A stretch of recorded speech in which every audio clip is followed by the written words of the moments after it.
আসসালামু আলাইকুম। সংবাদে আপনাদের সবাইকে স্বাগত। সংবাদ শিরোনাম। জাকসু নির্বাচনের প্রায় একদিন পেরোলেও শেষ হয়নি ভোট গণনা। ফল ঘোষণার অপেক্ষা। দায়িত্ব পালনকালে মৃত্যুবরণকারী শিক্ষিকার জানাজা অনুষ্ঠিত। জাকসু নির্বাচনের ফল ঘোষণার বিলম্ব নিয়ে শিক্ষার্থীদের নানা জল্পনা। রহস্যময় ভূমিকা কমিশনের, বললেন পর্যবেক্ষক। মূল ঘটনা প্রকাশের আহ্বান। বিশ্ববিদ্যালয়ের প্রশাসন ট্রান্সপারেন্সির কথা বলছে, অ্যাকাউন্টেবিলিটির কথা বলছে, কিন্তু সে যদি ব্যাখ্যাটা না দেয় তাহলে তো এটা জনগণের সন্দেহ তৈরি করবে। প্রশ্নবিদ্ধ ছাত্র সংসদ নির্বাচন আয়োজন না করার আহ্বান বিএনপি নেতা ডাক্তার জাহিদের। বললেন, এতে করে স্বৈরাচারেরই পুনর্বাসন হবে। যারা এই সমস্ত বিষয়ে সংশ্লিষ্ট তাদের উচিত হবে এমন কোনো নির্বাচন আয়োজন না করা যে নির্বাচন নিয়ে মানুষের মধ্যে প্রশ্ন আসবে। বাংলাদেশে ৩০০% বেড়েছে চীনের বিনিয়োগ, জানালেন বাণিজ্য উপদেষ্টা। অভিজ্ঞতা বিনিময়ের মাধ্যমে এগিয়ে যাওয়ার প্রত্যয়। জাকসু নির্বাচনের ভোট গ্রহণের প্রায় একদিন হয়ে গেল, এখনো জানা যায়নি ভোটের ফলাফল। বৃহস্পতিবার সকাল ৯টা থেকে বিকাল ৫টা পর্যন্ত চলে বিরতিহীন ভোট। নানা জটিলতায় ভোট গ্রহণের ৫ ঘণ্টা পর গণনা শুরু হয়। সিনেট ভবনে কেন্দ্রীয়ভাবে জাকসু নির্বাচনের ভোট গণনা চলছে। সনাতন পদ্ধতিতে হাতে গোনা হচ্ছে এবারের ব্যালট। প্রথমে গণনা হচ্ছে ২১টি হল সংসদের প্রাপ্ত ভোট। এখন পর্যন্ত ১৭টি হলের ফলাফল তৈরি হয়েছে, তবে সেটি ঘোষিত হয়নি। হল সংসদের পর জাকসু কেন্দ্রীয় ছাত্র সংসদের ভোট গণনা শুরু হবে। জাকসু কেন্দ্রীয় সংসদে মোট ২৫টি পদে প্রতিদ্বন্দ্বিতা করছেন ১৭৭ প্রার্থী। একই সঙ্গে ২১টি হল সংসদের নির্বাচনও হচ্ছে। প্রতি হলে রয়েছে ১৫টি পদ। ভিপি পদে ৯ জন প্রার্থী, জিএস প্রার্থী ৮ জন।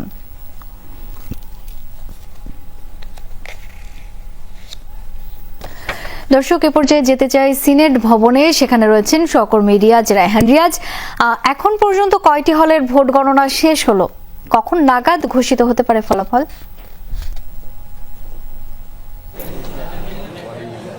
শাওন, এখন পর্যন্ত 18টি হলের ভোট গণনা শেষ হয়েছে এবং সেটি শুধুমাত্র হল সংসদের।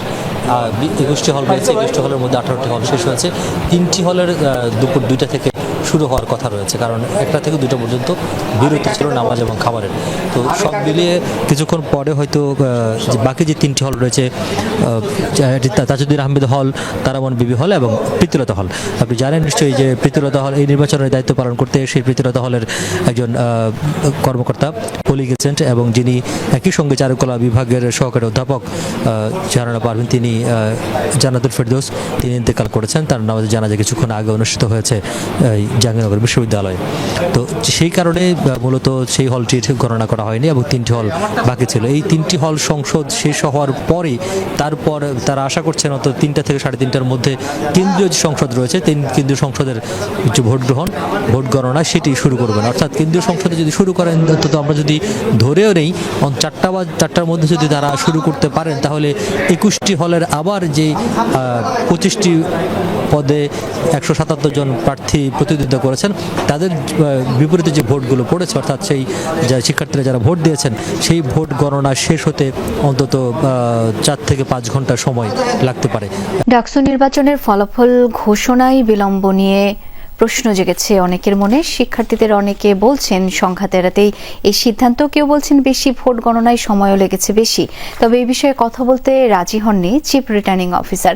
নির্বাচনের পর্যবেক্ষক বলেছেন, যা কিছু ঘটেছে প্রকাশ করা উচিত কমিশনের। চুপ থেকে উল্টো সন্দেহ তৈরি করছেন তারা। বিস্তারিত জানাচ্ছেন তানভীর সিদ্দিক টিপু। ডাকসু নির্বাচনের ভোট গ্রহণ শুরু হয়েছিল যথাসময়ে, শেষও হয়েছিল নির্ধারিত সময়ে বিকেল 4টায়। আনুষ্ঠানিক ফলাফল ঘোষণা হয় বুধবার সকাল 8টায়। সাদিক কায়েম সহসভাপতি, প্রাপ্ত ভোট 14,000। ফলাফল ঘোষণায় এত বেশি সময়ক্ষেপণ কেন হলো তা নিয়ে প্রশ্ন আছে অনেকের মনে। এ বিষয়ে শিক্ষার্থীদের আছে নিজ নিজ বিশ্লেষণ। কেউ বলছেন অপ্রীতিকর ঘটনা এড়াতেই এই বিলম্ব।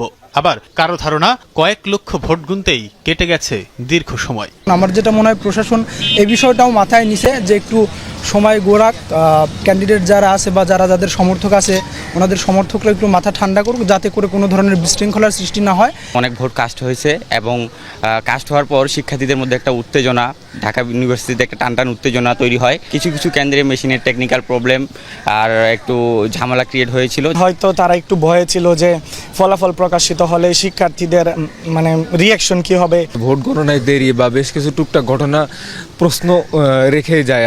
এ বিষয়ে জানতে যোগাযোগ করা হয় চিফ রিটার্নিং অফিসারের সাথে, কিন্তু গণমাধ্যমের সাথে কথা বলতেই রাজি হননি তিনি।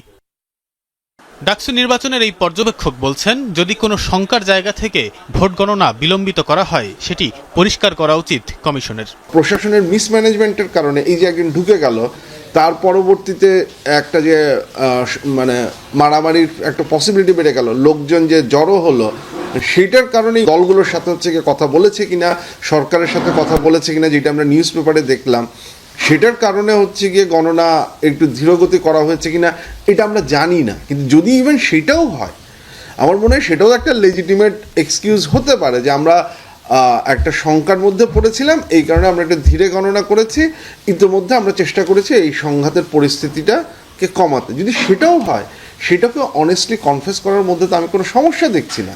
প্রশ্নবিদ্ধ ছাত্র সংসদ নির্বাচন আয়োজন থেকে বিরত থাকার আহ্বান জানিয়েছেন বিএনপির স্থায়ী কমিটির সদস্য ডক্টর AZM জাহিদ হোসেন। ডাকসুর কথা উল্লেখ করে তিনি বলেন, প্রহসনমূলক নির্বাচন আয়োজনের মধ্য দিয়ে স্বৈরাচারকে পুনর্বাসন করা হবে। রাজধানীর এক অনুষ্ঠানে তিনি এসব কথা বলেন। সকালে বিএনপির প্রতিষ্ঠাতা জিয়াউর রহমানের সমাধিতে শ্রদ্ধা জানান ডিপ্লোমা ইঞ্জিনিয়ার্স অ্যাসোসিয়েশন অব বাংলাদেশের নবনির্বাচিত আহ্বায়ক কমিটি। নেতৃবৃন্দকে সঙ্গে নিয়ে দোয়া ও মোনাজাতে অংশ নেন বিএনপির স্থায়ী কমিটির সদস্য ডক্টর AZM জাহিদ হোসেন। শপথ পড়ান একেবারে তৃণমূল পর্যন্ত বিস্তৃত এই ডিপ্লোমা প্রকৌশলীদের। পরে ডাকসু নির্বাচন নিয়ে প্রতিক্রিয়া জানান ডক্টর জাহিদ হোসেন। এমন নির্বাচনকে প্রহসনমূলক বলেও উল্লেখ করেন তিনি। যারা এই সমস্ত বিষয়ে সংশ্লিষ্ট তাদের উচিত হবে এমন কোনো নির্বাচন আয়োজন না করা যে নির্বাচন নিয়ে মানুষের মধ্যে প্রশ্ন আসবে। বাংলাদেশ ও চীন যৌথ সক্ষমতা দেখাতে belt and road initiative in Bangladesh exhibition 2025 আয়োজন করা হয়েছে। সিল্ক রোড থেকে অনুপ্রাণিত হয়ে এমন উদ্যোগ বলেছেন বাণিজ্য উপদেষ্টা শেখ বশিরউদ্দিন।